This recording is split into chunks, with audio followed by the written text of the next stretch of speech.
sambil nunggu recordnya berjalan. Oke, baik.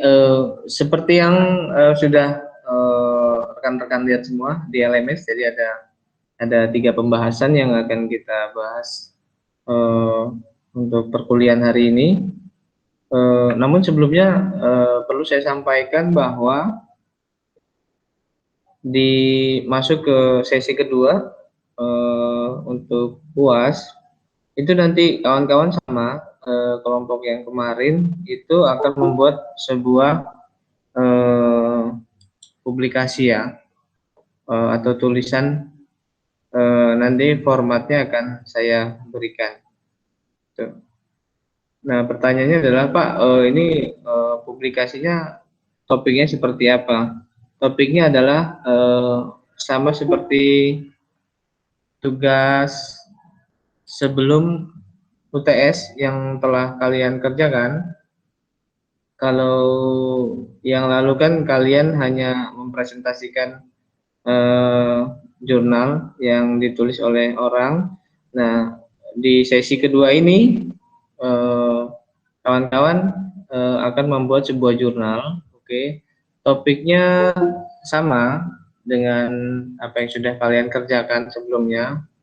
Jadi nanti apa yang sudah kalian kerjakan sebelumnya yang sudah dipresentasikan itu adalah bahan referensinya, oke. Kemudian nanti tinggal dibuat tulisan atau jurnalnya. Itu. Oke. Sebelumnya ada yang mau ditanyakan? Suara saya terdengar ya? Terdengar, Pak. Terdengar, Pak. Oke, bisa dipahami ya apa yang saya sampaikan tadi? Ya, Pak. Pak mau bertanya, Pak? Silakan. Untuk yang Bapak barusan bilang 2 orang itu ngelihat nilainya di mana ya, Pak? Di LMS. Yang tidak nilainya UTS. Silakan lihat di LMS. Oh iya, baik Pak. Terima Ada kasih, di Pak. LMS itu. Oke. Yang lain ada? Silakan.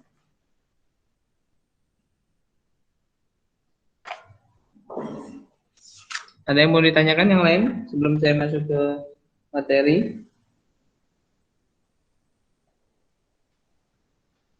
Tidak ada ya. Oke, baik. Jadi saya asumsikan kawan-kawan sudah memahami apa yang saya sampaikan. Oke, saya akan share dulu.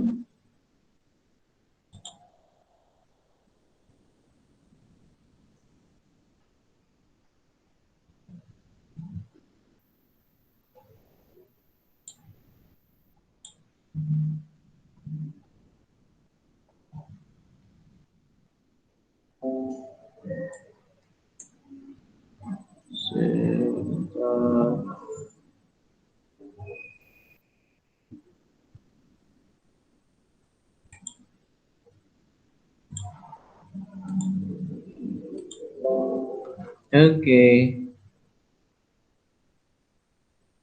Sudah terlihat kawan-kawan? Sudah, Pak. Sudah ya. Oke. Sudah, Pak. Nah, oke, ya. Nah, di minggu yang ke-8 ini kita akan masuk masih sama materinya, masih tentang apa namanya? Masih tentang pengembangan mobile apps. Oke, ini adalah topik besar masih dari basic of mobile apps design. Jadi ini kita masih membicarakan bagaimana mendesain sebuah device, bagaimana mendesain sebuah aplikasi software yang basisnya mobile. Nah, kali ini kita akan masuk kepada pattern and design elements. Jadi ini adalah sebuah polanya seperti apa, dan juga elemen-elemen yang ada pada saat melakukan desain. Oke. Nah, masih menggunakan referensi buku yang saya gunakan sebelumnya. Oke. Nah, di sini katakan bahwa mobile apps itu dibangun dengan menggunakan eh, platform yang tentu saja direkomendasikan. Oke. Nah, ada beberapa hal yang didukung atau disupport oleh platform tersebut. Yang pertama adalah refactorability-nya, kemudian extensibility atau kemampuan untuk melakukan extension, oke, dan juga organisasi pengkodeannya. Oke, itu adalah tiga hal yang didukung oleh sebuah platform yang digunakan untuk membangun sebuah mobile aplikasi.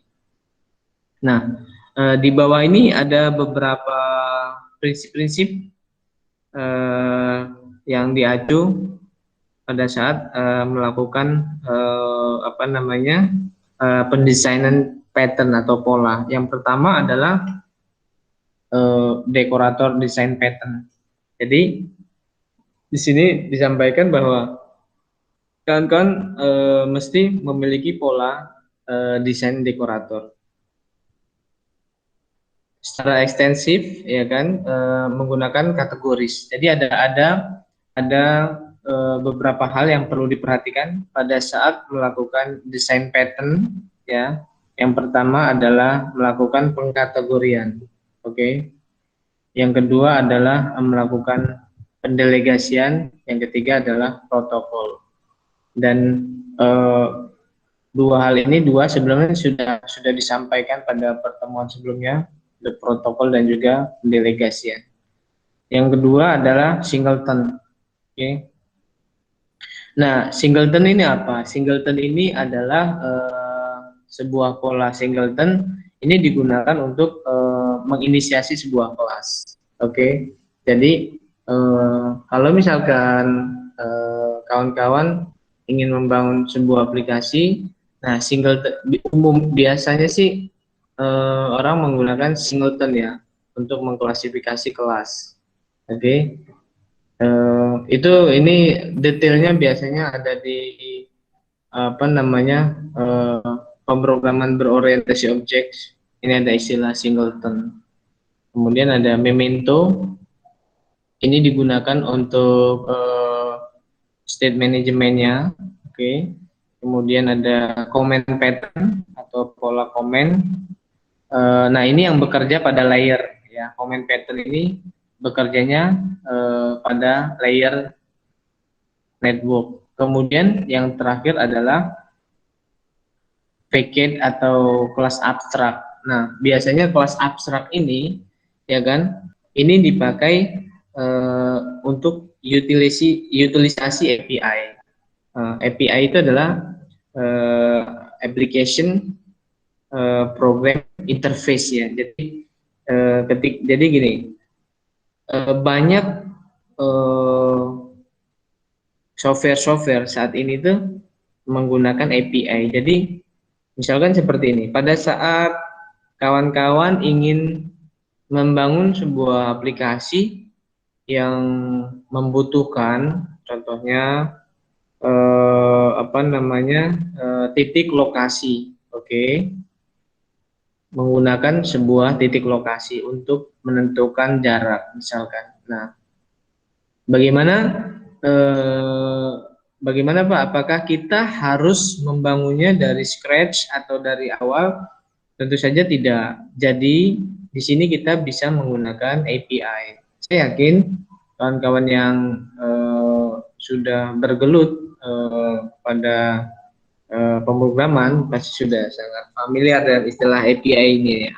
Nah, apabila kita tadi kasusnya adalah seperti itu, nah kita bisa menggunakan misalkan API yang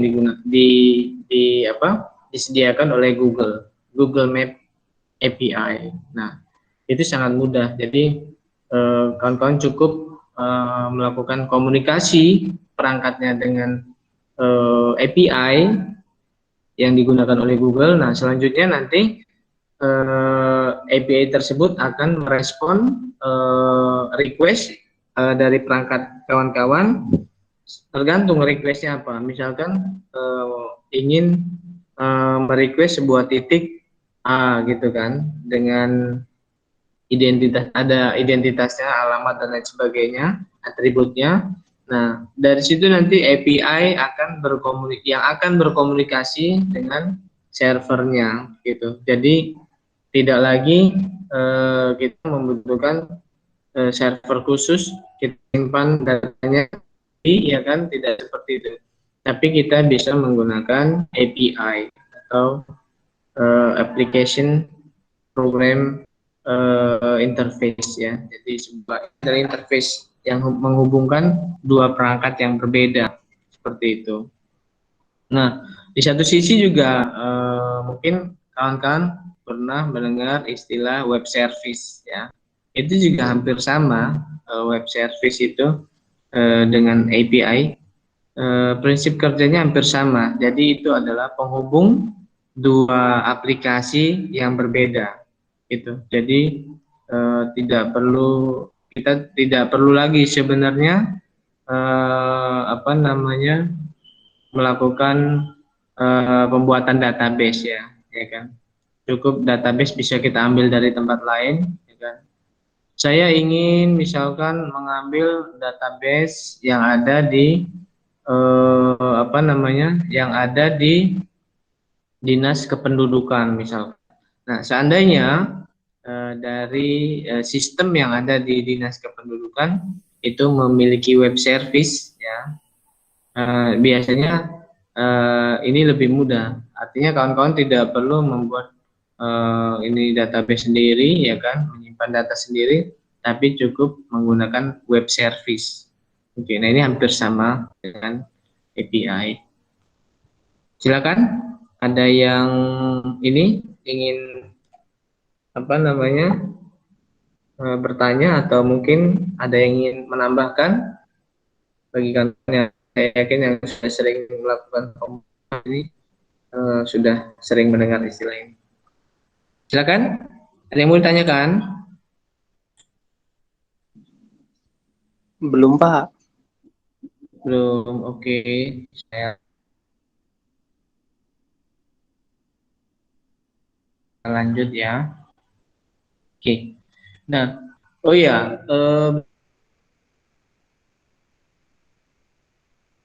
saya banyak mengambil soalnya dari ini ya, dari apa yang sudah saya jelaskan ini ya. Jadi ada di sini semua lah, ya kan. Ini tinggal dipelajari dan dibaca gitu. Kemudian berikutnya sebagai tambahan pada pola ini ada beberapa aspek, oke, yang mengikuti saat melakukan pendesainan sebuah aplikasi yang berbasis mobile. Yang pertama adalah yang harus diperhatikan adalah aspek performance, ya kan? Nah, performance ini apa? Maksudnya seperti apa? Ini digunakan untuk optimize atau optimalisasi pengkodean di aplikasi mobile dan digunakan sebagai praktek terbaik pada saat menghasilkan performa yang ini ya, yang lebih baik. Oke. Ini harus diperhatikan performa, oke. Nah, sangat penting. Jadi ada beberapa kasus seperti ini. Jadi pada saat melakukan launching, ya, itu aplikasi mungkin enteng-enteng saja ya. Ya, karena apa? Karena mungkin transaksinya belum banyak, kemudian datanya juga belum banyak. Jadi, nah, menjadi sebuah masalah. Aplikasi itu menjadi masalah biasanya baru terlihat setahun atau 2 tahun setelah digunakan. Mengapa? Karena biasanya performanya akan menurun. Mengapa performanya menurun? Tentu saja karena sudah banyak data yang masuk, sudah banyak transaksi yang berlangsung, sudah banyak orang yang melakukan akses. Nah, makanya ini harus diperhatikan. Jadi kawan-kawan yang melakukan pendesaian aplikasi mobile ini harus memperhatikan performa.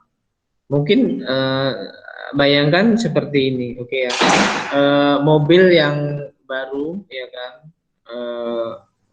sangat nyaman lah digunakan ya, sudah pasti masih sangat nyaman, ya kan, karena baru, mobil baru kan, mungkin baru berapa kilo, tapi setelah 10-15 tahun baru kelihatan performanya sudah menurun, seperti itu.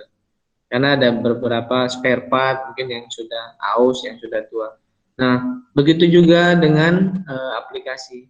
Masalah besar adalah performa. Performa itu akan menurun seiring apa namanya, waktu yang berlangsung, waktu yang berjalan ya selama aplikasi itu digunakan.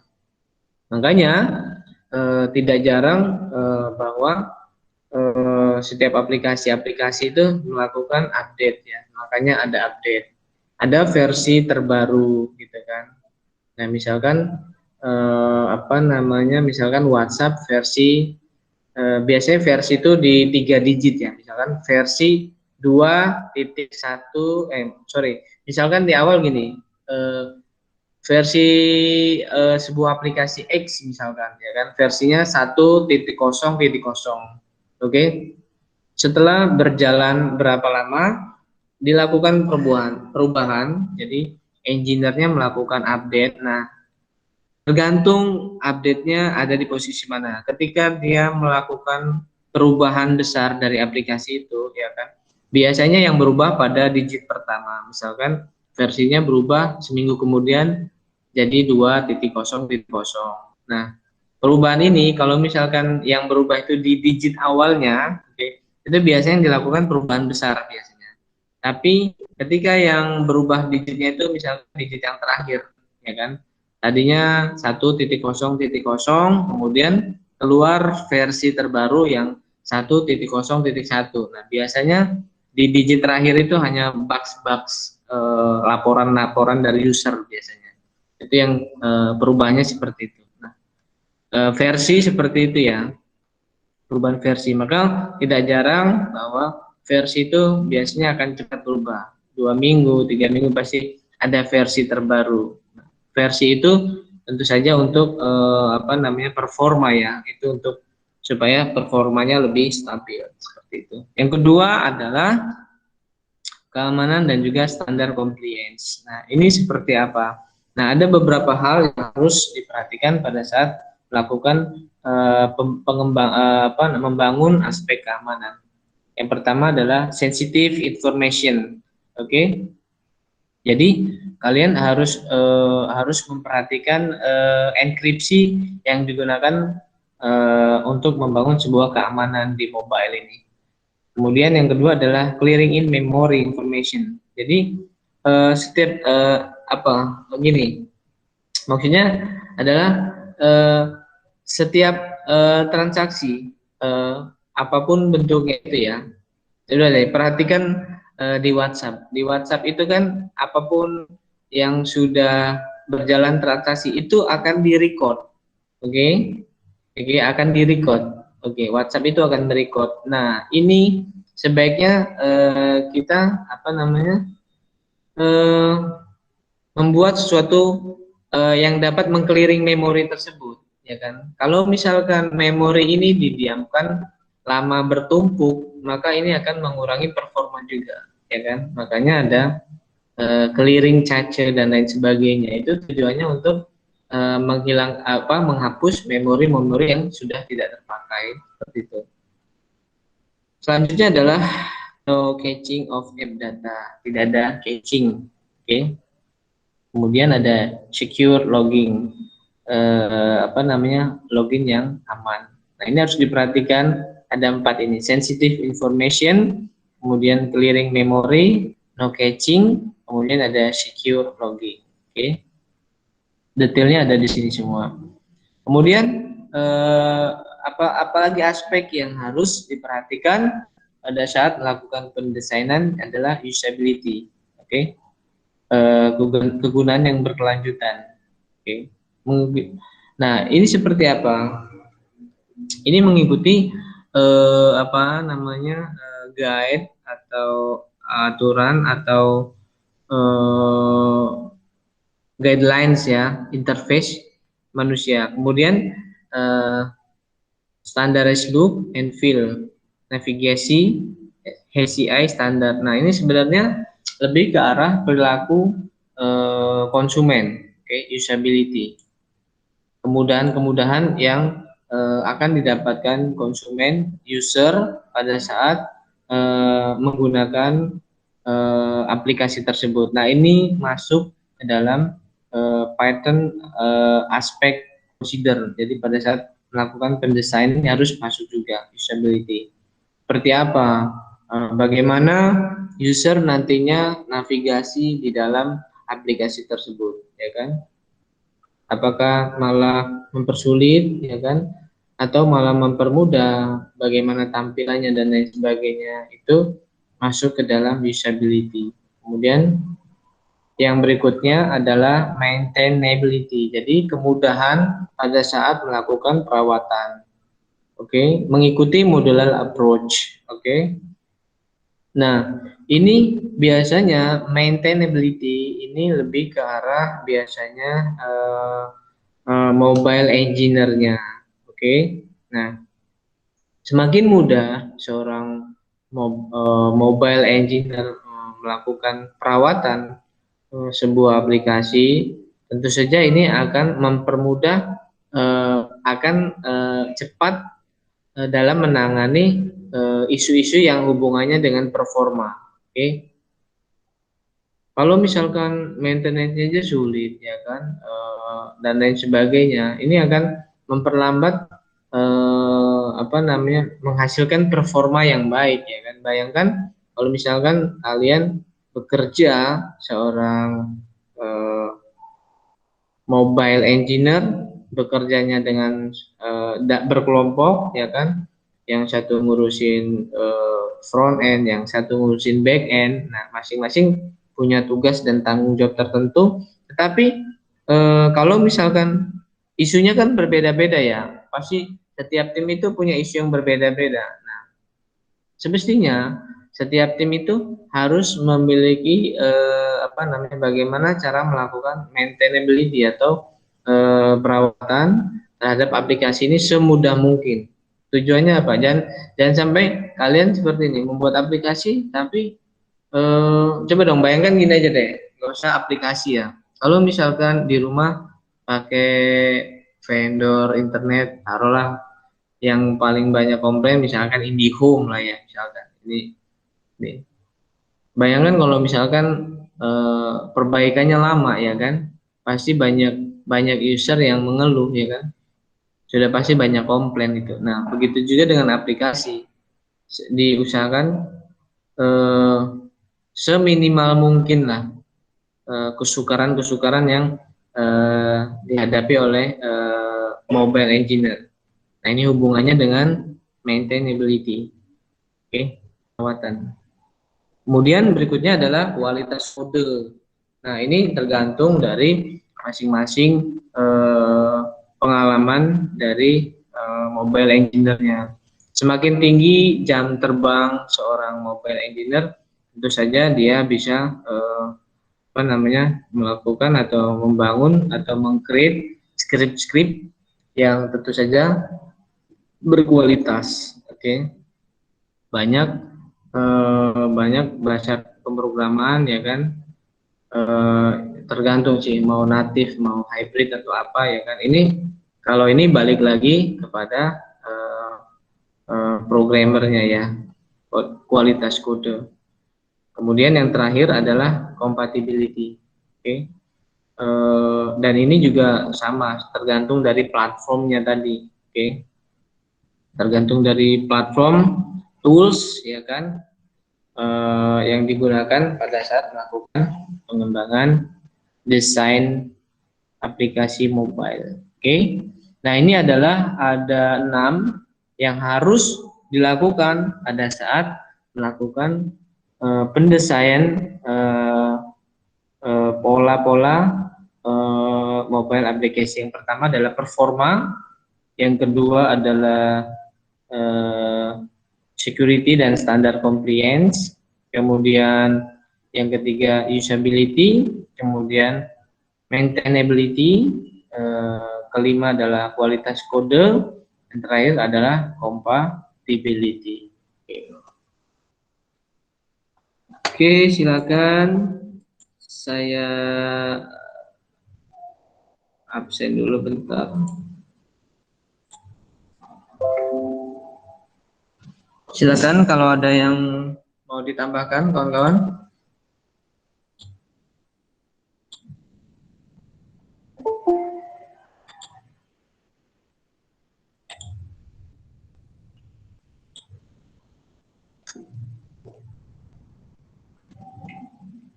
Ada yang mau ditanyakan?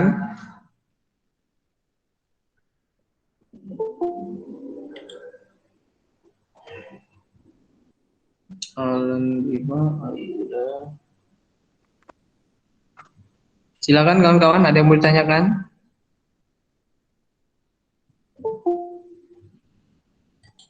Belum ada, Pak. Oke.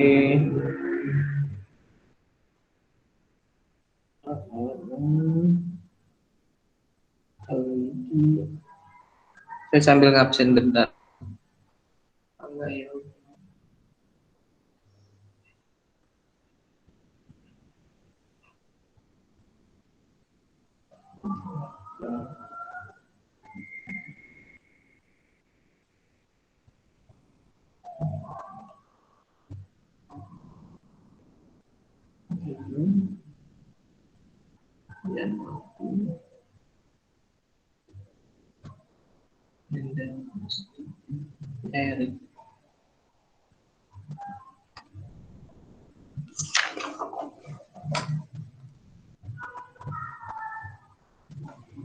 Nah, nanti jangan lupa kawan-kawan, karena waktu UAS ya singkat lah ya, paling nggak berapa lama lagi kan, hanya 7 pertemuan lah, nggak begitu ini kan.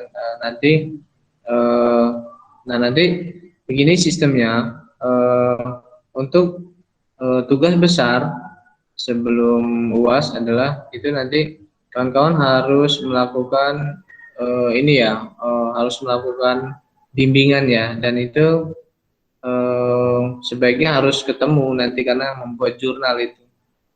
Jadi nggak perlu semua, jadi 1 atau 2 orang perwakilan kelompok untuk melakukan bimbingan.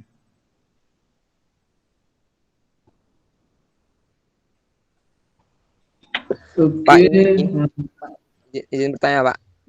silakan Teddy. Pak, ini kelompoknya ini ntar dibuat lagi apa kelompok yang kemarin, Pak? Kelompok yang kemarin saja.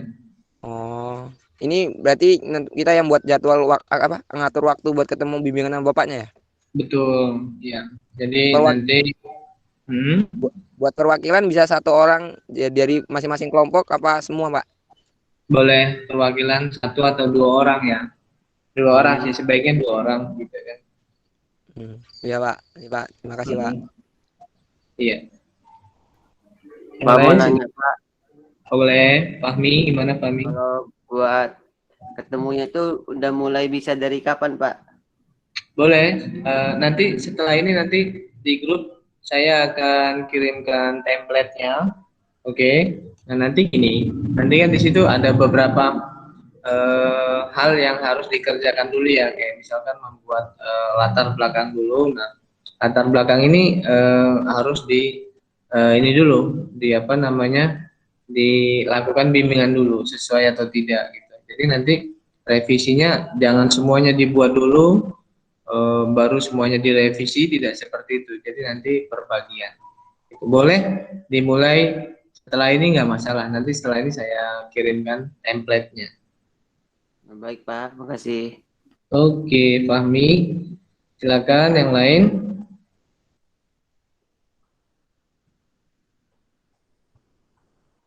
Yang lain silakan. Ada?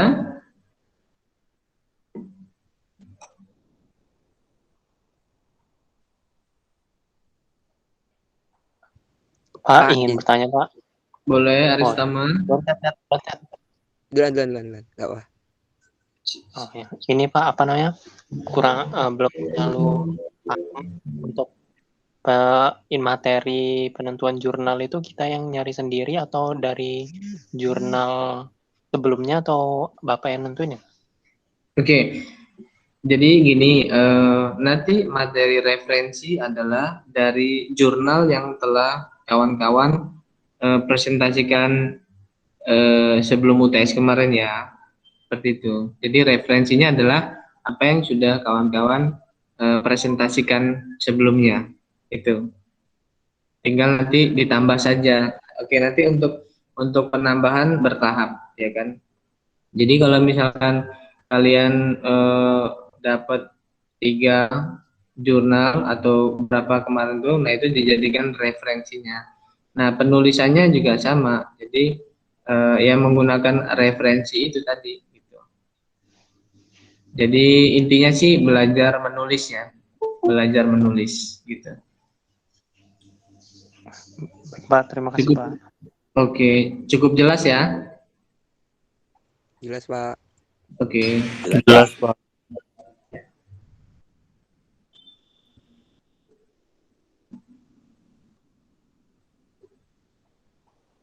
Ada lagi yang lain, silakan.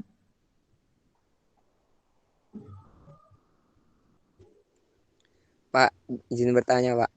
Silakan, siapa ini? Teddy, Pak. Oh ya, Teddy, silakan.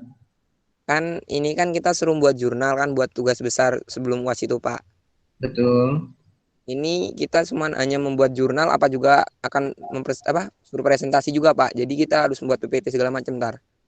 Enggak, kalau buat PPT enggak perlu. Jadi nanti tidak ada presentasi. Jadi pengganti presentasi adalah tadi bimbingan kawan-kawan itu.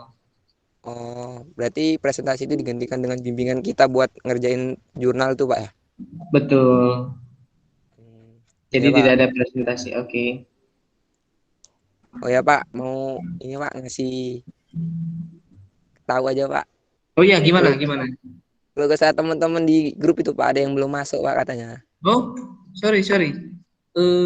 Sebentar. Kok nggak ada notifnya ya? Mana ya? Oh ini kali ya? Mana ya? Hmm, coba saya refresh dulu.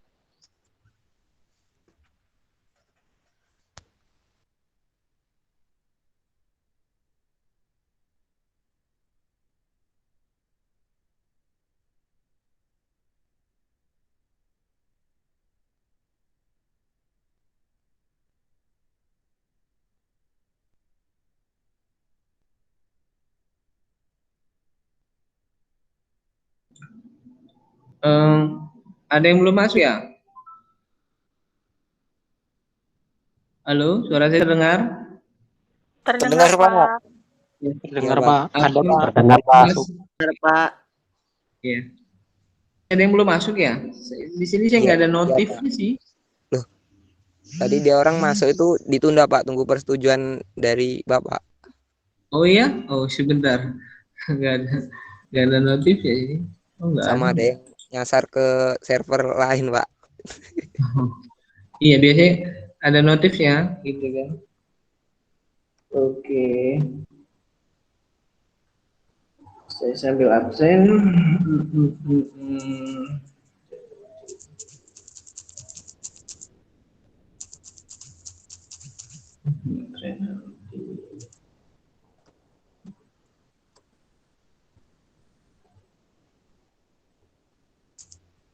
Antoni Jose.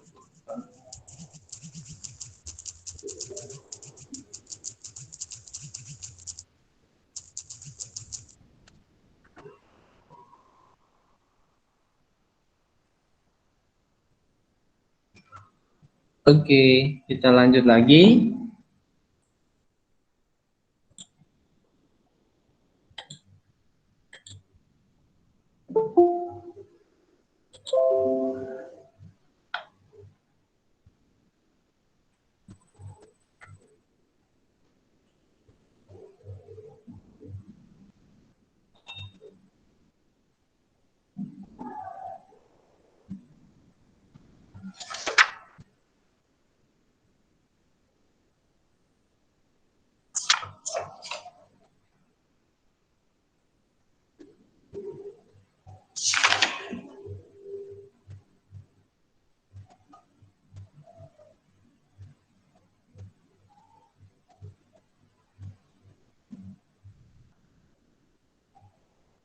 Oke,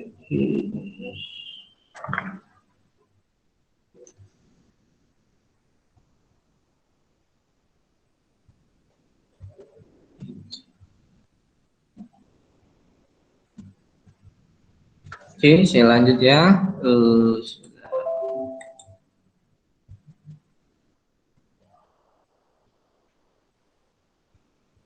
Oke, masuk kepada materi yang berikutnya. Nah, saat ini kita masuk kepada standar keamanan dan praktek terbaik untuk melakukannya.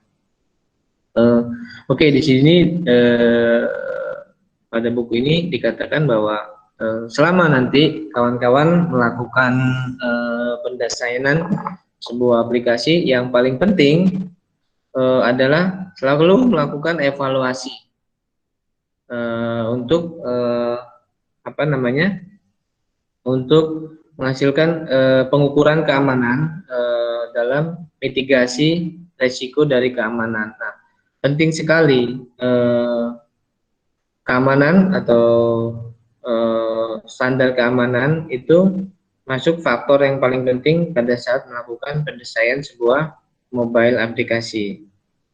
Nah, ini adalah ada beberapa hal yang bisa dilakukan untuk mendesain standar keamanan sebuah aplikasi.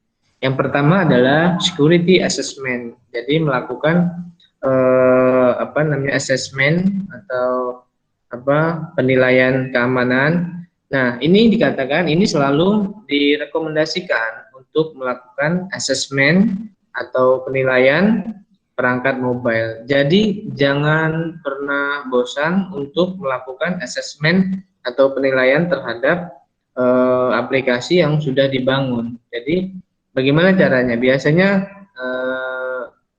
kalau misalkan kan kita sering mendapatkan kuesioner gitu kan ya. Itu salah satunya bisa dari seperti itu.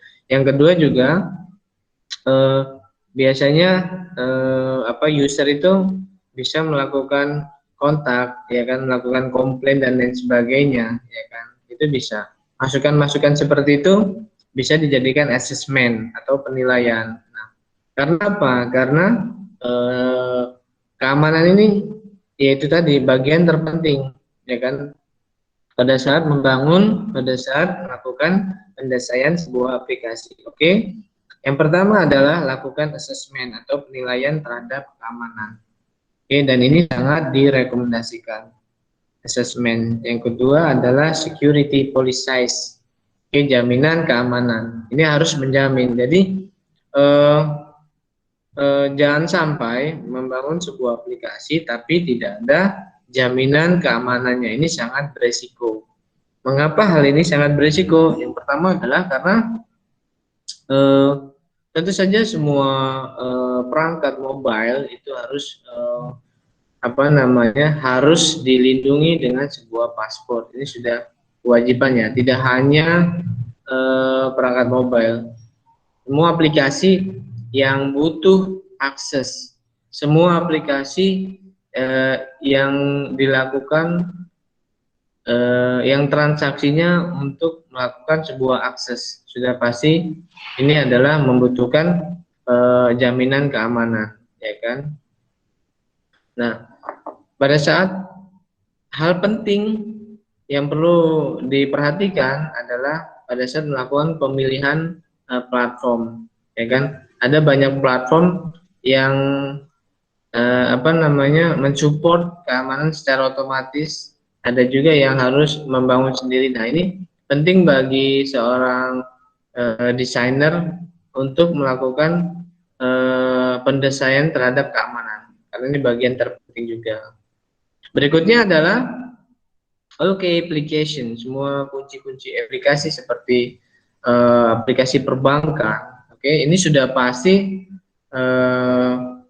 keamanannya nomor 1, ya kan. Ini tidak perlu dijelaskan lah. Bisa dibayangkan kalau sebuah aplikasi sebuah aplikasi perbankan, kalau misalkan tidak ada jaminan keamanan, ya siapa yang mau menggunakan, gitu kan ya. Contohnya seperti ini, ya kan. Apabila kawan-kawan eh, apabila kawan-kawan menggunakan sebuah layanan bank, saya contohkan saja ya. Saya contohkan misalkan menggunakan BCA. Nah, BCA itu kan jadi gini, ketika kita membuka rekening yang giro lah, ya, membuka rekening yang untuk perusahaan giro, itu biasanya kita mendapatkan eh, transaksinya itu ngeceknya bukan lewat rekening koran biasa, bukan, tapi kita melewati sebuah aplikasi, ya kan, aplikasi khusus untuk rekening giro. Nah, yang pertama biasanya di awal pada saat sebelum user melakukan atau menggunakan aplikasi tersebut, user tersebut akan diminta kalau misalkan kalau rekening giro itu kan biasanya untuk perusahaan, biasanya dia harus melengkapi dulu legalitas perusahaan, nama perusahaan, pendiri, nomor pendiri dan lain sebagainya. Oke. Tujuannya untuk apa? Tujuannya tentu saja ini untuk mengklarifikasi pada saat masuk ke dalam sebuah sistemnya. Oke. Ya, karena aplikasi ini kan digunakan oleh perusahaan tersebut untuk layanan perbankan ya, menyimpan uang, transaksi keuangan dan lain sebagainya. Makanya ini harus benar-benar dipikirkan bagaimana membuat sebuah proteksi untuk aplikasi yang basisnya untuk perbankan. Oke, contohnya perbankan.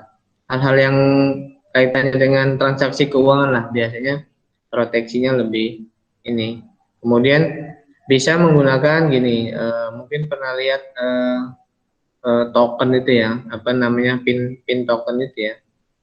Nah, pin token ada yang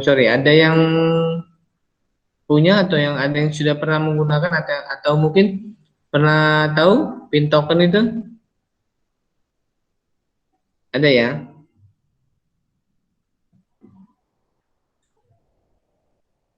Oke, ada yang pernah tahu?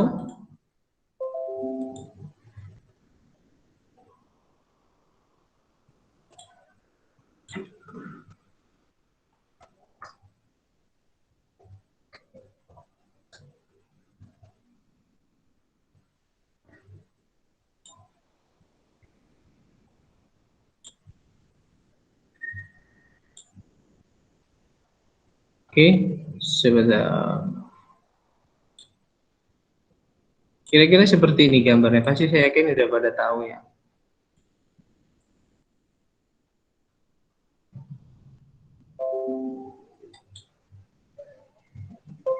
Nah, seperti ini kawan-kawan. Kelihatan nggak gambarnya? Kelihatan, Pak. Halo? Kelihatan. Oke. Ini ya, udah pernah lihat lah ya, apa sih yang seperti ini ya. Ya, biasanya inilah yang apa namanya? Yang ya biasa untuk perbank yang inilah transaksi keuangan, biasanya perusahaan atau itu pribadi juga ada sih, mandiri juga ada ini. Ini pin token. Jadi tahu ya, iya, saya yakin pasti udah tahu semua. Nah, ini prinsip kerjanya adalah seperti ini. Ini kira-kira prinsip kerjanya kayak mana ya?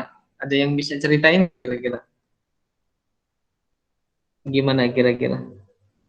Yang sudah pernah tahu, yang punya, gimana kira-kira? Prinsip kerja pin token ini gimana sih dia? Kira-kira ada yang bisa bantu saya? Ini kayak pager bukan sih, Pak? Buat internet Pager. banking gitu kan, Pak? Iya. Oke, ada yang nyebut pager. Pernah lihat pager? Dulu, Pak. Buat apa? Pager buat apa dulu? Ya kayak semacam komunikasi dua arah. Jadi kalau misalnya alat itu nyambung ke telepon rumah, nanti kalau misalnya ada anggota keluarga yang nelpon ke rumah, kita tahu, oh ini ada yang nelpon nomor sekian. Itu internet banking kan, Pak? Oke, iya. Yang lain mungkin ada yang bisa ini bantu saya? Ada? Oke, jadi gini. Bukan. Jadi kalau pager itu ya sama. Jadi pager itu benar. Pager itu alat komunikasi. Jadi itu sama seperti SMS sebenarnya pager itu, ya kan? Pager itu sama seperti SMS. Cuman pager itu kan line-nya terbatas ya. Jadi jumlah line-nya itu terbatas. Jadi kata-katanya yang harus ditulis di situ juga harus singkat. Itu pager untuk komunikasi. Nah, sama ini juga untuk komunikasi. Jadi ini token PIN ini adalah menghasilkan apa namanya, random number. Jadi ini di sini ada 1, 2, 3, 6, 7. Jadi di sini ada 7 angka. Oke, 7 angka ini akan dikeluarkan secara random oleh sistem. Oke. Nah, pertanyaannya adalah bagaimana prinsip kerjanya? Yang pertama adalah tentu saja perangkat ini, ya, device ini, token PIN ini harus diregistrasi dulu ya. Ini kan misalkan dikeluarkan oleh Bank BCA. Jadi ketika kita mendapatkan ini perangkatnya dulu harus diregistrasi. Oke, dikenali dulu oleh sistem. Jadi ada perangkat baru, registrasi ABCDXXX sekian ya kan. Nah, ini harus terregistrasi dulu di sistem bank perangkatnya. Selanjutnya adalah tentu saja pengguna harus memasukkan username atau password ya. Bukan username sih, passwordnya biasanya. Memasukkan password. Nah, password ini yang digunakan untuk akses masuk ke dalam perangkat ini. Nah, kemudian seperti apa Pak kegunaannya? Yang pertama, tadi saya sampaikan bahwa ada customer yang bukan pribadi ya di bank itu, misalkan perusahaan, ya kan? Mereka punya layanan khusus di bank, ada levelnya kan. Nah, ini digunakan untuk masuk ke dalam aplikasi yang khusus pelanggan tersebut. Nah, bagaimana cara masuknya? Cara masuknya adalah nanti mereka akan meminta random password number dari perangkat ini, ya kan, dengan sebelumnya memasukkan kode password mereka untuk masuk ke perangkat. Jadi ketika mereka memilih misalkan hanya mau apa namanya, hanya pertama mau masuk ke dalam aplikasi, oke, biasanya ditentukan hanya pilih nomor 1 saja. Kalau nomor 1 itu masuk ke dalam aplikasi, kemudian nanti mereka menerima sebuah random password number. Nah, random password number ini yang dimasukkan ke dalam password ke sistem tersebut. Jadi intinya gini, kalau kalian masuk ke Siska misalkan ya, kan username dan passwordnya itu aja ya, nggak ganti-ganti ya, kecuali kalau lupa baru diganti ya. Nah, dengan device atau dengan perangkat ini, kalian akan menerima password yang berbeda-beda setiap kali akan masuk ke dalam sebuah aplikasi. Seperti itu. Jadi kalau misalkan 1 jam yang lalu passwordnya 052918 misalkan. Nah, 1 jam kemudian ketika kita akan masuk ke dalam aplikasi ini juga akan berubah seperti itu. Kira-kira seperti itu, ya. Random password.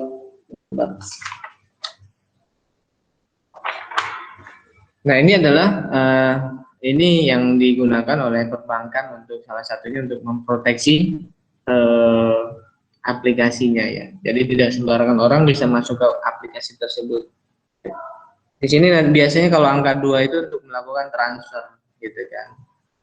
Mau melakukan transfer juga sama, dia nanti diberikan random password number yang random ya, yang ngacak. Jadi selalu berubah terus gitu.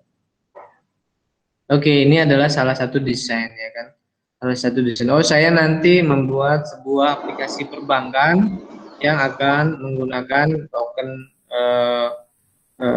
PIN token gitu kan. Nah, bisa menggunakan seperti ini. Oke, lanjutnya adalah silakan kalau ada yang mau bertanya. Oke, next adalah all confidential and user data should be encrypted. Jadi tentu saja semua data-data user itu harus di-encrypt, oke? Harus dienkripsi, oke? Berikutnya semua mobile apps harus memiliki jaminan privacy, oke? Ada layanan privasinya. Kemudian ada jaminan data sharingnya, kemudian jaminan legal dari end user ke ke agreementnya, license agreement, kesepakatan lisensi kesepakatan. Ini harus ada. Jadi maksudnya gini, kalau misalkan kalau kita baru daftar pertama kali ke sebuah aplikasi kan biasanya kita harus menceklis license agreement ya, setuju atau nggak setuju, ya kan? Ya, tapi jarang kita baca kan. Tapi itu adalah jaminan hak dan kewajiban user dan juga pengembang seperti itu. Nah, itu harus ada. Selanjutnya adalah password policy should include. Jadi jaminan password itu harus termasuk ya umum lah ya kan, minimal 8 karakter, kemudian kompleks antara kombinasi huruf dan angka dan lain sebagainya. Oke. Selanjutnya all major events such as file login attempt. Jadi kegagalan itu harus diperhatikan juga. Crash aplikasi. Jadi jangan sampai passwordnya misalkan testing 1 2 3 kemudian dimasukkan password yang lain masuk. Nah, itu jangan sampai seperti itu. Ini ya salah kaprah lah ya kan. Jadi itu tidak memperhatikan passwordnya enggak seperti itulah ya. Masukkan password apa aja masukkan enggak seperti itu. Bukan standarnya seperti itu. Kecuali kalau misalkan masuk ke sebuah aplikasi-aplikasi yang hanya informasi yang nggak perlu password, ya kan? Saya mau buka ini misalkan artikel Lampung Pos, ya kan? Ya nggak perlu password, ya kan? Cuman baca aja kan. Semua orang juga ini. Tapi kalau misalkan dia butuh akses data yang kaitannya dengan data, posting, ya kan, mendelete dan ya yang kaitannya dengan data lah, ada aksi create-nya, ya kan, membuat, kemudian mengupdate, mendelete, itu biasanya butuh akses, butuh password. Oke. Kemudian ada untuk keamanan aplikasi, fungsi yang aman, ini dikatakan harus multi factor, autentifikasinya harus multi factor, oke, dengan kemampuan MDM, device management, oke. Kemudian yang terakhir adalah data at rest and in motion should be encrypted using appropriate encryption standard. Jadi semua data enkripsinya itu harus menggunakan standar-standar enkripsi. Oke, nah ini bagi yang kita tidak mendetail di standar enkripsi, ya kan? Itu kan ada di keamanan jaringan ya. Oke, nanti silakan dibaca lagi. Tapi ini adalah 7 jaminan keamanan yang harus ada pada saat kawan-kawan membangun sebuah aplikasi mobile. Oke. Silakan, ada yang mau ditanyakan? Saya akan absen lagi ya sebentar.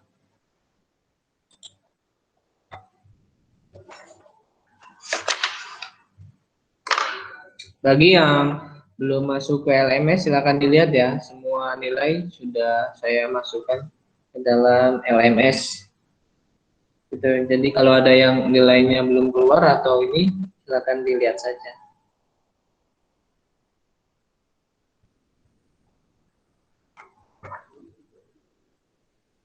Saya absen kembali.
Oke, silakan. Ada yang mau ditanyakan atau ada yang ingin menambahkan? Pak, ingin bertanya, Pak. Iya, silakan. Aristama. Ini di luar materi, Pak. Ini terkait dengan Silakan. Oke. itu ada Made Swande, Pak. Dia kan kelompok, bukan Iya. kelompok kami, Pak, kelompok lain. Nah, itu 2 anggotanya ikut magang MBKM, Pak. Si Rona Oke. sama si Titin. Nah, jadi dia sendiri. Itu jadi bisa sendiri atau masuk ke kelompok lain atau gimana, Pak? Sebaiknya masuk ke kelompok lain aja nggak apa-apa. Berarti 5 nggak apa-apa ya, Pak? Iya, nggak apa-apa. Atau Cari hasilnya. ada yang mungkin Oh, ada iya. yang 3 ya kan masuk ke kelompok yang minimal maksimal 4 lah. Baik, Yang Pak. ikut MBKM siapa aja ya? Si Kita. Rona, Cita, Pak. Terus Muhammad Khairul Lutfi, Pak. Muhammad Sairul. Titin kurang tahu, Pak. So ini MBKM ya. Iya, magang di mana? MBKM kemana ya? Magang kemana Iya. mereka? Ke Auto 2000 ada, Pak. Tribun kalau nggak salah juga ada. Oh, di Auto 2000 dan Tribun. Oke, sip. Bagus. Yang lain kenapa nggak ikut? Nggak dapet, Pak. Oh, tapi sudah nyoba ya? Udah nyoba, Pak. Pak. Kenapa? Kenapa, Danu? Iya, iya. Syukurlah. Berapa lama MBKM di sana magangnya? Itu kalau nggak salah 6 bulan, Pak. Jadi semester ini dikonversi dengan magang itu, Pak. Jadi dia nggak ikut semua mata kuliah, tapi Iya. dianggap 20 Iya, SKS. benar. Ya. Karena memang sekarang itu ya. Jadi, jadi gini kawan-kawan. Ya, MBKM ini menuntut kita untuk berkolaborasi ya. Jadi nanti banyaklah kolaborasi antara dosen mahasiswa, kemudian mahasiswa yang di luar prodi juga sama gitu kan. Jadi sebenarnya konsep MBKM ini sangat bagus ya.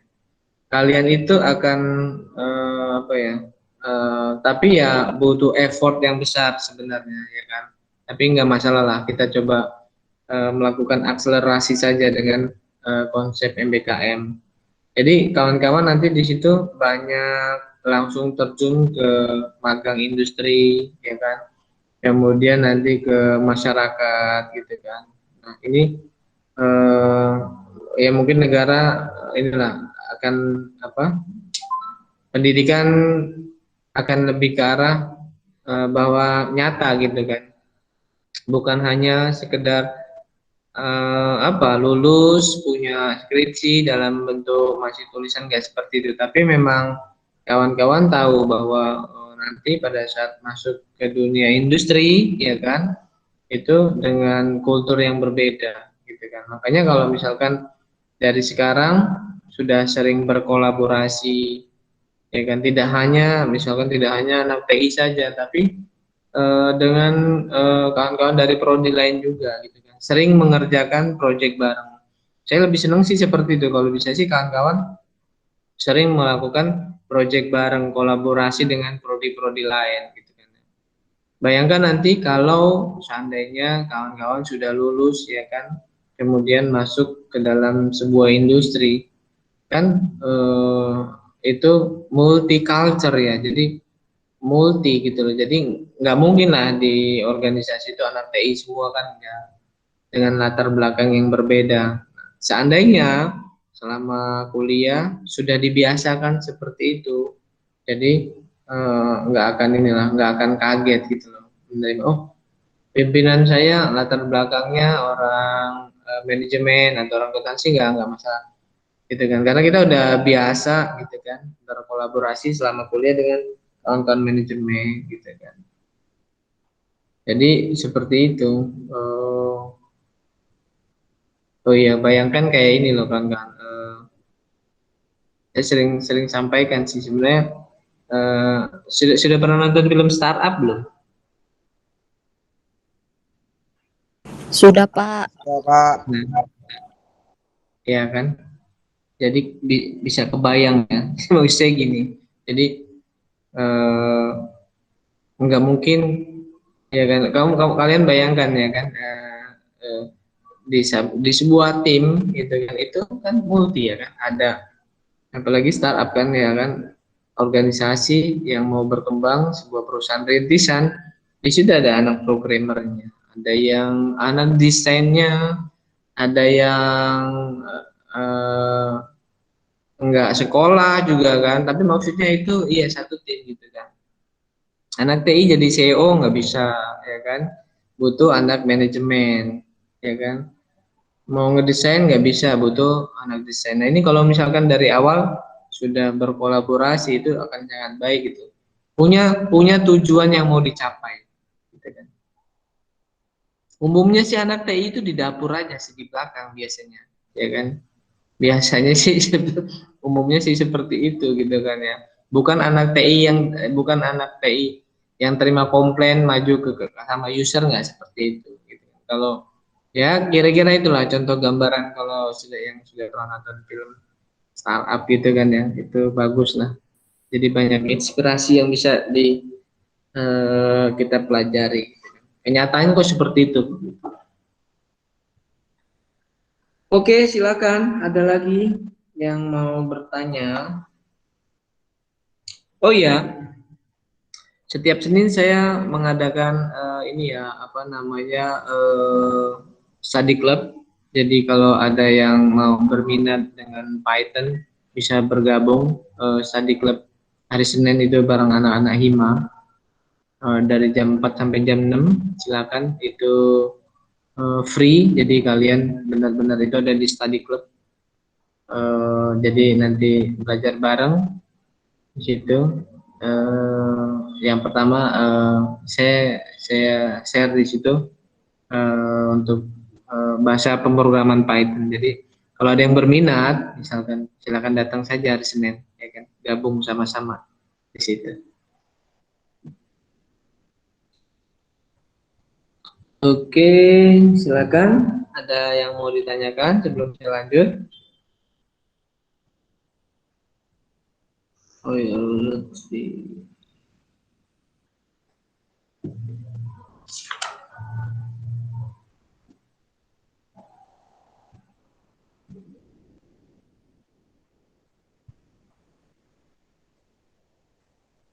Oke, baik, kita lanjut lagi.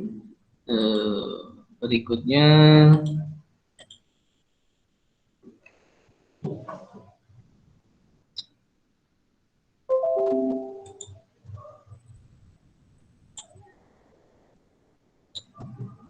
oke, itu tadi tentang security standard should be built when you create mobile apps ya. Jadi kalau kita mau bangun sebuah mobile apps, ini standar-standar dari keamanannya. Kemudian di sini ada beberapa mekanisme autentifikasi variasi-variasi mekanisme autentifikasi. Oke, untuk mobile application. Yang pertama adalah ada single factor autentifikasi. Oke, di sini user diminta untuk memasukkan sebuah password setiap waktu. Dan aplikasinya akan dimulai dan hanya akan berlangsung jika sudah terinisiasi, ya umum ya kan. Jadi masukin password dulu baru bisa masuk ke aplikasi. Ini disebutnya single factor authentication. Oke, authentication ya. Jadi single factor ini. Yang kedua adalah two factor authentication. Nah, ini seperti apa? Ini adalah authentication-nya dibentuk 2 kali, ya kan. Nah, ini hampir sama dengan yang token tadi, ya kan. Jadi bagi yang sudah pernah menggunakan token itu biasanya melakukan autentikasinya itu 2 kali, ya kan. Masukkan, dia biasanya minta ininya 2 kali. Dan ini masuk ke dalam kategori variasi dari two factor authentication. Oke. Yang ketiga adalah SSO atau single sign-on. Nah, ini biasanya kawan-kawan cukup satu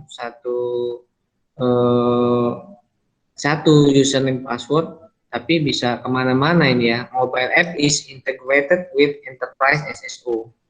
Jadi kalau ada yang pernah pakai jaringan di Unila? Ada nggak yang punya kawan-kawan di Unila? Nah, Unila itu menggunakan SSO, single sign-on. Oke, jadi cukup sekali untuk banyak hal gitu kan. Mau internetan ya cukup satu aja, mau masuk siakan ya cukup satu itu aja. Oke, single sign-on. Oke, kalau di sini kan nggak mungkin Siska sendiri nanti nggak tahu nanti dengan aplikasi yang baru, dengan sistem yang baru mungkin SSO ya mungkin cukup sekali, cuman kalian bisa kemana-mana nanti kayaknya SSO. Yang kemarin sudah ikut ini ya,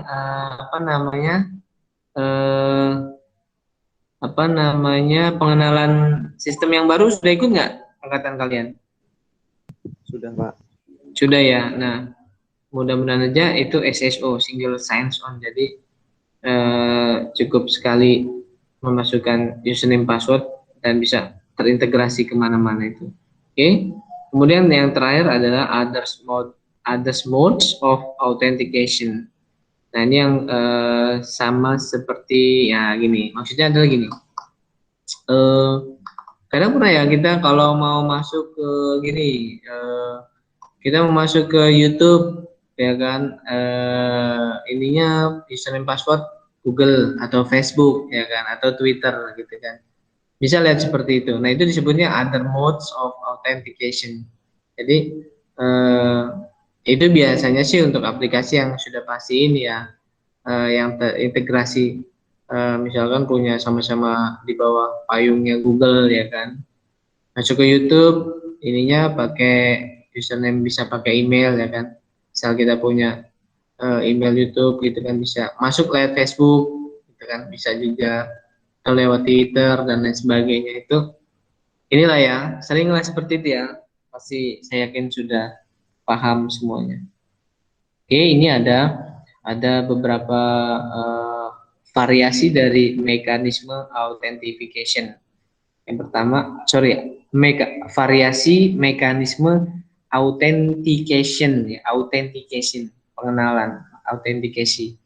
Yang pertama adalah single factor authentication, ya kan? Dia biasa sekali masukkan, kemudian baru masuk, kalau benar baru masuk, kalau salah diminta lagi. Atau two factor authentication, ya, nah ini 2 kali, ya kan? Nah, ini biasanya contohnya tadi yang token pin itu. Yang ketiga adalah single sign-on. Jadi cukup satu gerbang. Nah, ini bisa terintegrasi kemana-mana. Dan yang terakhir adalah other modes authentication. Ini contohnya seperti kalau misalkan kita masuk ke channel-channel sosial, ke Google gitu kan.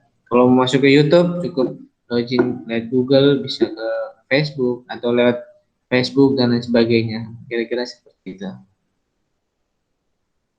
Nah, selanjutnya adalah beberapa jaminan dari RIM IRM ya. Sorry, ini beberapa jaminan dari IRM, Information Risk Management. Jadi dari manajemen informasi risiko. Nah, apa yang harus dilakukan? Apa yang harus menjadi jaminan oleh RIM IRM ini? Yang pertama adalah secara periodik, ya kan? Periodic treat, secara periodik melakukan treatment, ya kan? Vulnerability assessment of all the application. Jadi lakukanlah penilaian itu secara periodik, harus dilakukan secara periodik ya. Jadi tujuannya adalah itu tadi, sebenarnya tujuannya adalah untuk memastikan bahwa keamanan itu benar-benar terjaga. Yang kedua, bahwa performa juga benar-benar terjaga. Makanya untuk menjamin itu semua, kita mesti melakukan assessment atau penilaian itu secara periodik, secara berkala, bisa sebulan sekali, seminggu sekali, ya kan, atau setiap pagi lah, seperti itu. Ya tergantung, yang penting secara periodik. Kemudian remote data wipe metode. Jadi di sini dikatakan bahwa remote data wipe method should be enabled for administrator. Jadi administrator itu punya kemampuan untuk melakukan remote, makanya harus dibuat enable. Oke. Next, yang berikutnya adalah mobile device disposal policies should be devices, harus disediakan. Jadi perangkat mobile, penjamin perangkat mobile ini harus devices and enforced to protect the confidential and business critical data. Yang berkaitan dengan data harus disediakan devices and enforced, ya kan?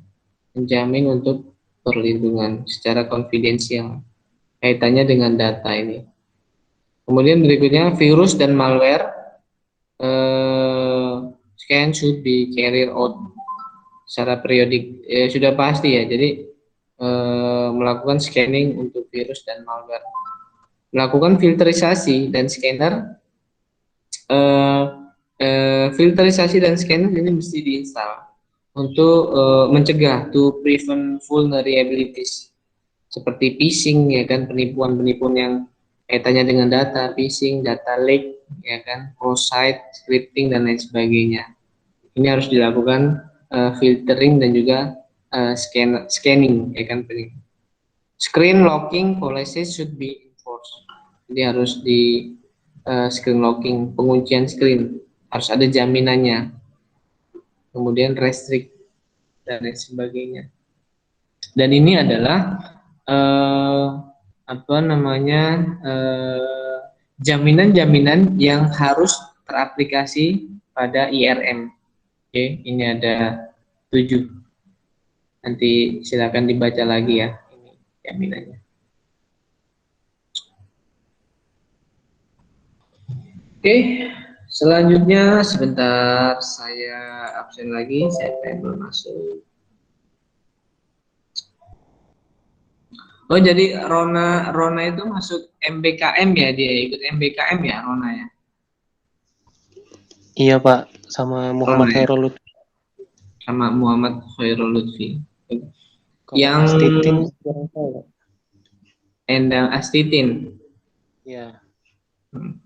Kalau kemarin, yang gagal karena apa ya? Maksudnya yang sama-sama ikut itu, yang gagal karena apa kira-kira? Kalau boleh tahu.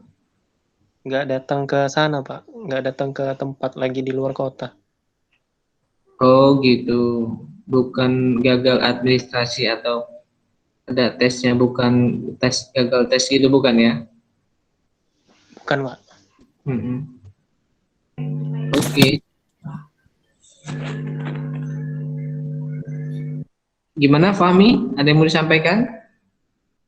Enggak Pak, sama Pak, nggak datang. No, iya. Padahal ya inilah kesempatan sih ya, maksudnya kesempatan yang bagus lah itu. Kesempatan ya bagus lah itu.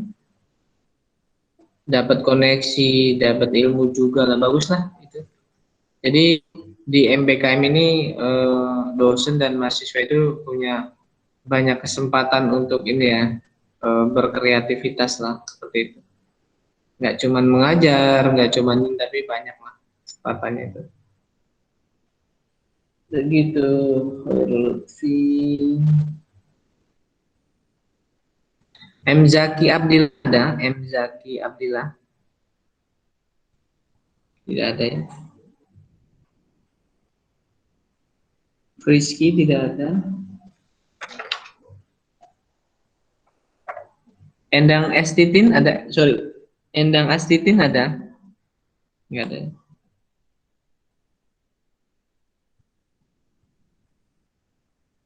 Albertus Remo Andika? Ada? Albertus? Tidak ada ya.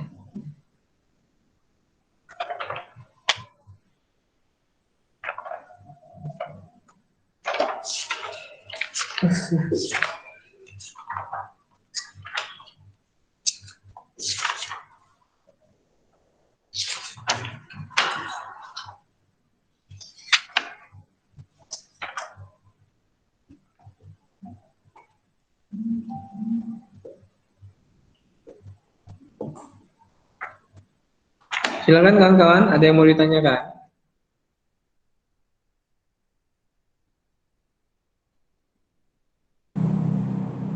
Cukup, Pak. Cukup ya, oke, sebentar. Mohon maaf, Pak. Saya udah di absen belum, Pak? Gimana? Muhammad Renaldi udah di absen belum, Pak? Iya, sudah. Yang saya sebutkan aja ya, yang enggak ada. Albertus nggak ada ya? Albertus. Anissa, tidak ada Anissa. Endang Astitin tidak ada ya. Rizky tidak ada. Endang Astitin ada? Tidak ada. Zaki tidak ada. Zaki Abdillah. Khairul. MPKM. Rialdi ada nggak? Rialdi Aditya. Tidak ada ya. Corona MPKM ya. Aldi Lutfi hadir, Pak. Ya ya. Yang saya sebutkan saja sih, yang lain enggak ini, enggak apa-apa.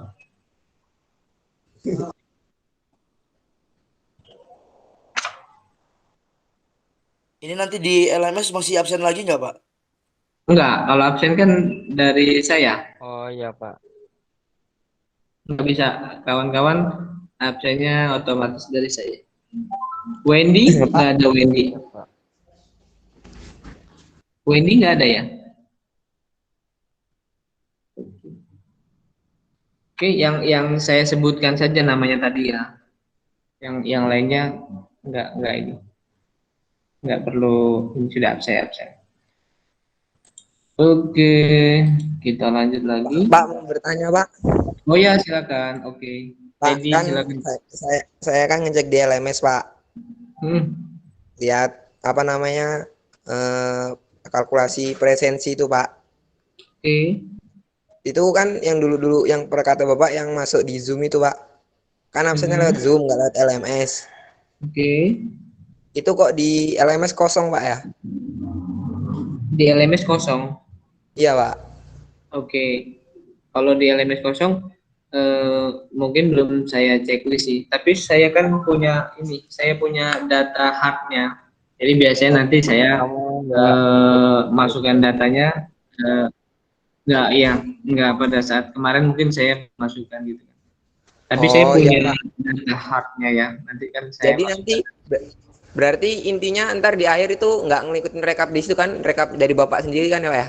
Iya, kan nanti saya yang rekap absensi kan ada hardnya saya. Iya, Pak. Kirain soalnya kok saya ada absen 3 yang nggak masuk gitu, Pak.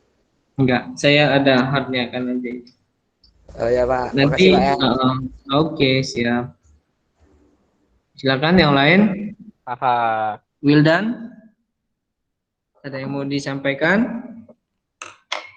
Oke, jangan lupa. Jadi nanti, oke.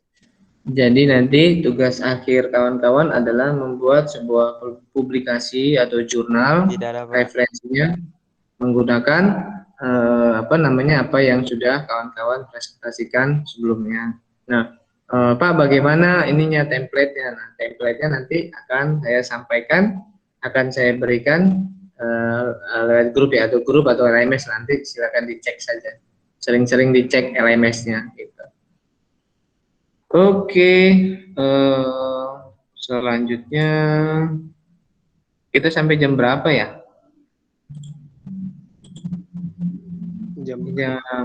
Sampai jam berapa ya? Kalau Zoom sekarang udah habis, Pak. Oh ya? Ya, Pak. Kalau di mata kuliah, kalau di jadwal sampai jam 4 ya. Oh gitu. Batas Waduh. KS, Pak, yang 4. Oh, sebentar lagi ya, sebentar. Pak. Karena kalau di Zoom kan kuota sendiri, Pak. Kenapa? Kalau di Zoom kenapa? Pakai kuota Kenapa? sendiri. Oh, Kalau di Zoom kan pakai kuota sendiri, Pak. loh, kalian nggak dapet yang kuota mahasiswa itu? Enggak, Pak. Dapat. Kenapa?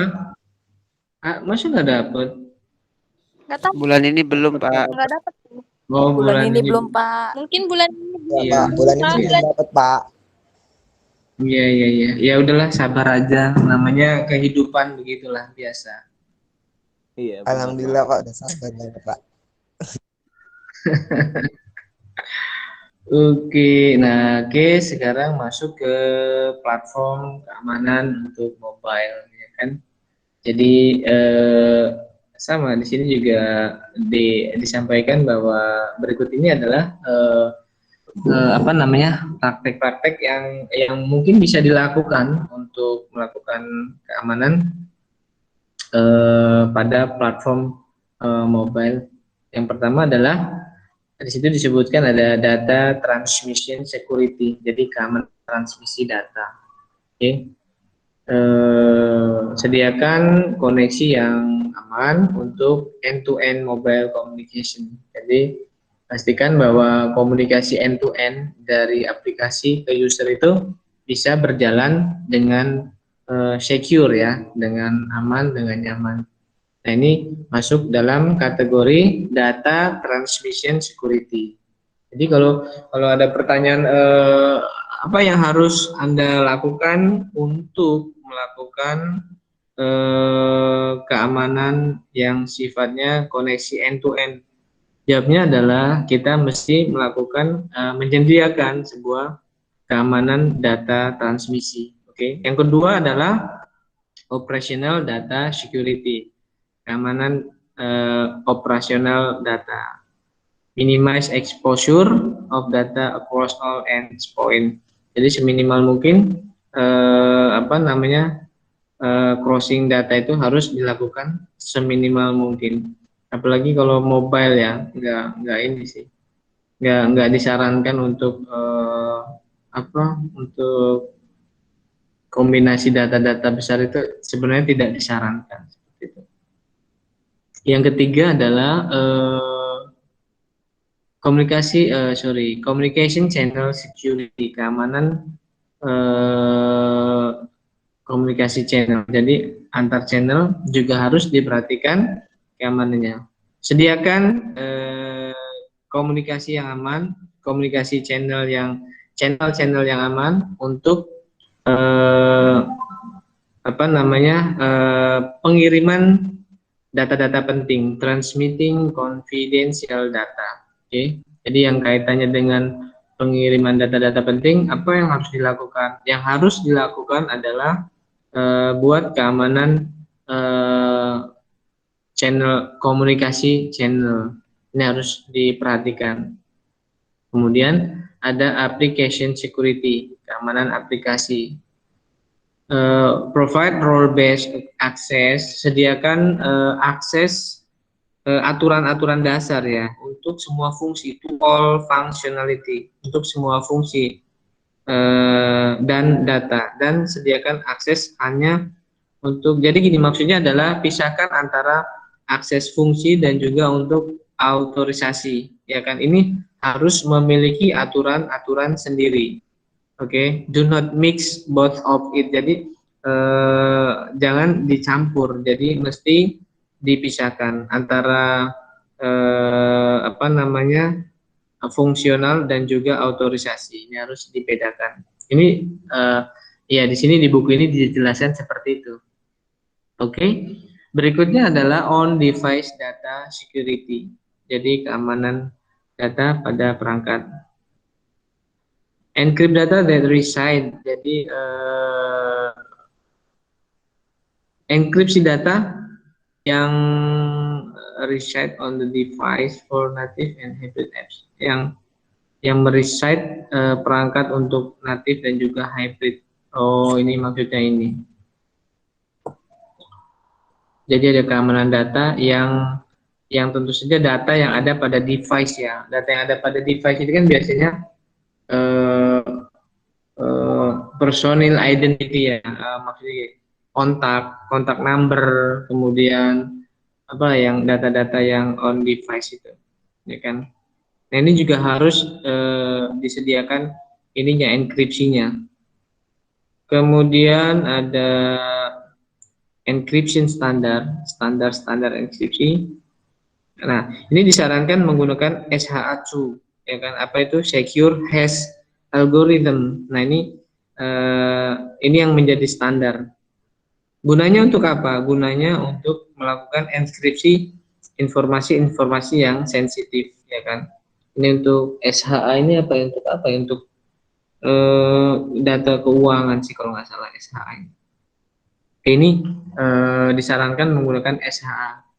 Untuk apa, Pak? Untuk melakukan enkripsi yang informasi-informasi yang sensitif.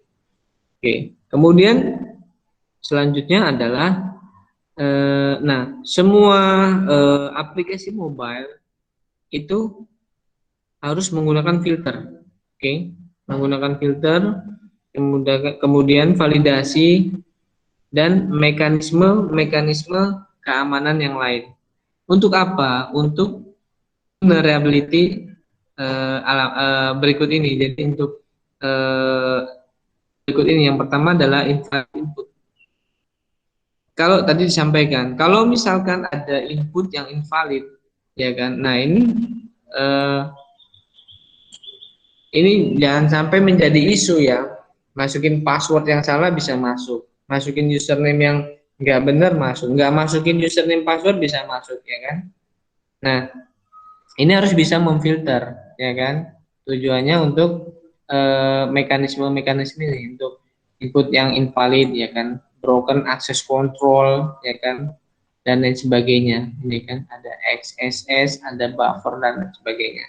Ini di sini ada mekanismenya semua. Dynamic generation, ada beberapa ini ada banyak ya. Kemudian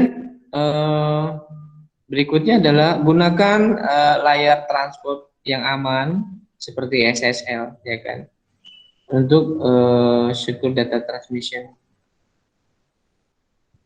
Perhatikan kalau misalkan sebuah aplikasi yang depannya misalkan HTTP, ya kan, itu yang nggak secure ya, itu nggak aman. Cuman kalau cuma HTTP, kalau pakai HTTPS, ya kan, ya pakai SSL kan lebih aman. Bisa dilihat dari itu sih sebenarnya. Dia nggak terdaftar SSL-nya, hanya HTTP saja, HTTP gitu kan, ya tidak pasti nggak menggunakan SSL yang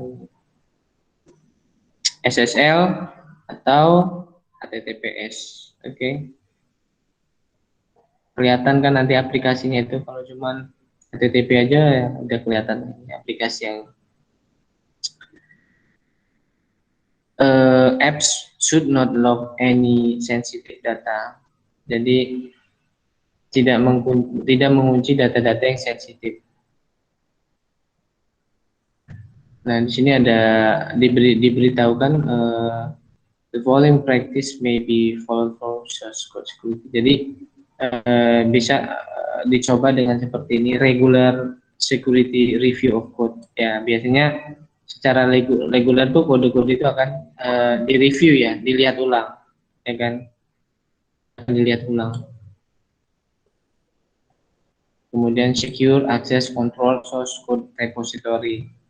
Kode-kode dilakukan pengontrolan source code repository. Repository itu tempat ya, tempat.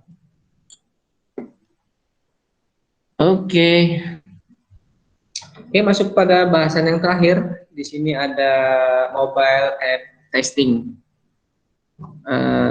Nah,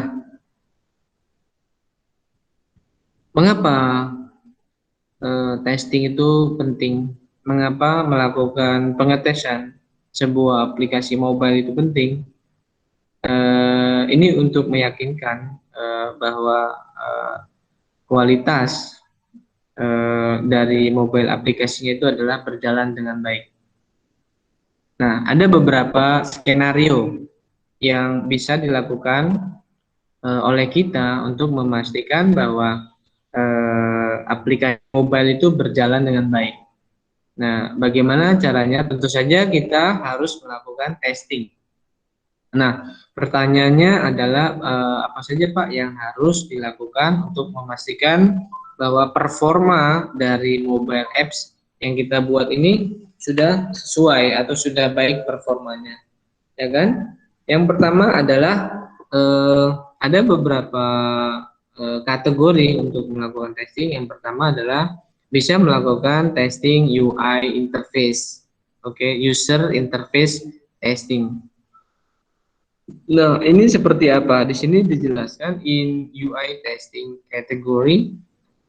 Nah, ini kita akan melakukan testing user experience, ya kan? Untuk melakukan beberapa variasi bentuk, faktor, resolusi, variasi browser.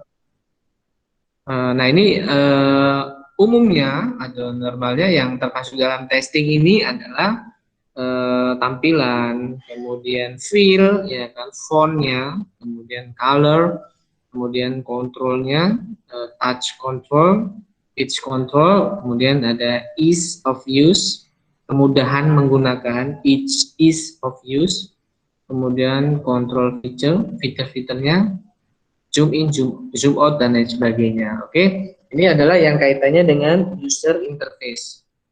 Oke, ini adalah kategori pertama yang harus kawan-kawan lakukan pada saat melakukan mobile testing, yaitu masuk kategori yang pertama yaitu user interface. Kemudian berikutnya adalah sebentar.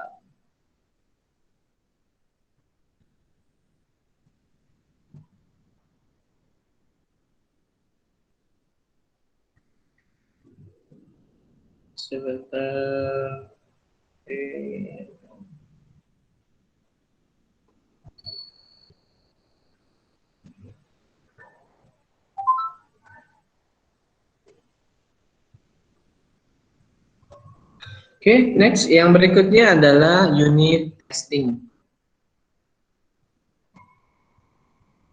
In this testing category, the logical unit of testing would be a module or a screen. Jadi yang dilakukan testing ini adalah modulnya atau screen-nya.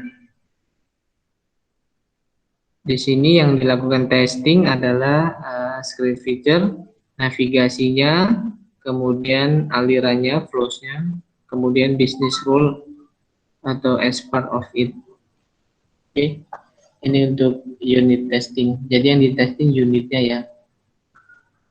Kemudian ini ada testing integrasi. Oke, performanya, kemudian dependencies-nya, aliran datanya, ya kan? Ini mesti dilakukan juga testingnya. Kemudian ada sistem testing. Ini mencakup end-to-end testing. Kemudian semua skenario itu harus ada pada testing ini, ya kan? Untuk mengecek jika aplikasi menemukan sebuah kebutuhan. Jadi gini, Jangan sampai seperti ini pada kita tidak melakukan testing pada saat aplikasi itu dicoba digunakan oleh user, ternyata ada kebutuhan lain yang sebenarnya harus dipenuhi dulu oleh aplikasi tersebut baru bisa berjalan, ya kan? Nah ini kan jangan sampai seperti itu. Ada extends, ada tambahan dari apa namanya? Oh ya masuk. Ada tambahan dari ini apa? Dari kebutuhan lain yang itu belum ada pada pada aplikasinya, ya kan? Nah itu jangan sampai itu terjadi. Jadi penuhi dulu semuanya. Makanya sebelum memenuhi itu lakukan sistem testing, oke? Seperti itu. Jangan sampai ada kebutuhan lain. Kok mestinya ini butuh apa ya contohnya? Ini harus memasukkan kode pos ini kan. Nah, tapi di situ nggak dibutuhkan. Nah, itu kan tapi nggak dipenuhi. Nah, ini yang jangan sampai itu terjadi. Kemudian ada compatibility testing. Ini yang termasuk dalam compatibility adalah semua yang mendukung perangkat platform hardware, ya kan? Compatibility. Ini hubungannya dengan device dan hardware platform. Coba dengan jaringan yang lain, ya kan? We would also test the mobile app for various network, pakai yang lain, pakai browser lain dan yang lain di carriers yang lain. Kemudian di sini yang oke. Selanjutnya ada performance testing, oke. Dikasih load, ya kan? Dikasih bandwidth yang berbeda untuk meresponsnya seperti apa. Nah, mengidentifikasi bottleneck. Bottleneck itu kemacetan masalah, ya kan? Kenapa disebut bottleneck? Bayangkan kayak leher botol itu ya. Jadi kalau ada masalah yang menumpuk di satu isu, nah itu disebut bottleneck. Numpuk di situ aja kayak inilah ya, leher botol itulah. Namanya disebut bottleneck. Identifying bottleneck is one of the key activities in this phase of testing. Jadi mengidentifikasi masalah-masalah yang bertumpuk pada satu tempat, itu bottleneck. Nah, the resource such as battery usage will be tested along with bisa menggunakan kemampuan penggunaan baterai. Kemudian ada security testing, ya kan? Ini sudah kita jelaskan di atas, ya kan? Permission check, oke. Security testing ya. Kemudian ada sinkronisasi testing, ya kan? Kemudian ada usability testing. Ini end user standpoint. Efisiensi, kemudian panggilan balik, kemudahan navigasi.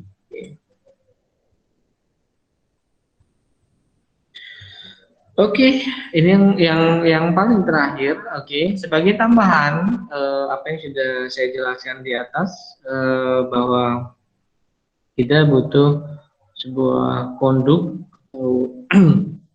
apa namanya pengantar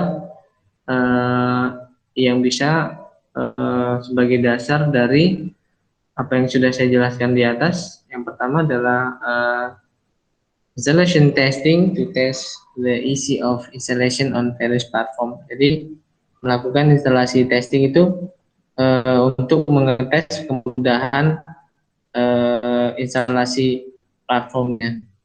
Kemudian melakukan recovery testing, kemudian konsumsi baterai, ya kan? Ini juga harus diperhatikan, ya kan?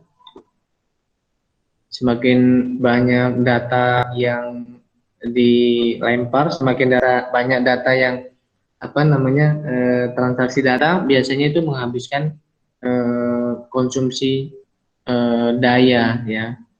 Kemudian di sini juga ada network testing untuk mengecek perilaku aplikasi di setiap variasi network yang berbeda, di setiap network atau jaringan yang berbeda. Kemudian dengan bandwidth pula yang berbeda. Kemudian ada interruption testing dan sebagainya. Oke, mungkin itu saja eh, pertemuan hari ini. Saya stop share. Oke. Sebelum saya tutup, silakan kalau ada yang mau ditanyakan, dan semua apa namanya, semua apa yang saya sampaikan ini sudah ada di itu ya, referensi books reference yang sudah saya berikan. Nanti kalau kurang jelas silakan dibaca atau silakan dikonsultasikan, silakan di sama-sama kita ini kan minggu depan nggak masalah Pak, saya kurang jelas ini nggak apa-apa. Oke. Maaf Pak, Silakan izin sebelum bertanya. itu. Iya, silap Alif Budi Laksono, silakan. Mau nanya masalah nilai itu boleh nggak Pak? Oh, boleh, Nilai gimana? yang dia kemarin kan saya ngirim email itu ada kendala salah masukin email Bapak. Oke. Itu retur saya nggak diterima apa gimana ya Pak? Soalnya saya ngeliat nilainya masih. Iya, kan saya kirim email balas ya, kan itu saya reply. Kalau misalkan memang pernah mengirimkan email salah, misalkan di forward saja yang email yang salah itu nggak apa-apa. Jadi biar saya tahu di forward. Jadi di forward gitu. Kan paham nggak maksudnya? Oh, di replay gitu lah ya Pak? Iya, di replay, bisa di replay atau di forward dari apa yang sudah dikirim. Jadi saya pengen lihat tanggalnya kan ya kan, tanggal sama jamnya ya. Maksud saya gini, iya. untuk menghindari ya bukannya tidak percaya, tapi kan kawan-kawan yang lainnya waktunya sesuai ya. Saya tidak ingin ini, maksud saya ada ya, maksudnya tidak adil dengan yang lainnya gitu kan. Jadi Iya Pak. coba Ya. saya lihat Nanti replaynya. saya replay lagi Pak. Oke, siap Alif Budi Laksono. Oke, Pak. Makasih. Kayaknya ada satu lagi siapa ya? Itu yang oh ya, ada satu lagi siapa ya? Dia ngirim apa? Ngirim attachment tapi nggak ada isinya gitu kan. Mungkin dikiranya saya nggak ngecek mungkin, jadi isinya kosong gitu kan. Ada attachmentnya, ada lampirannya, cuman isinya nggak ada gitu.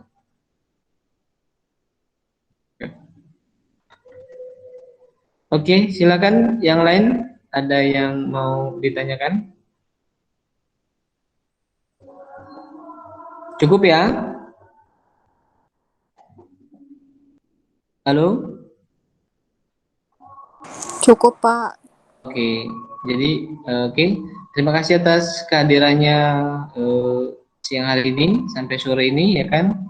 Jumpa lagi minggu depan ya di waktu dan jam yang sama, nanti untuk template-nya akan saya kirimkan. Oke, terima kasih kehadirannya kawan-kawan ya. Assalamualaikum warahmatullahi wabarakatuh. Waalaikumsalam warahmatullahi wabarakatuh.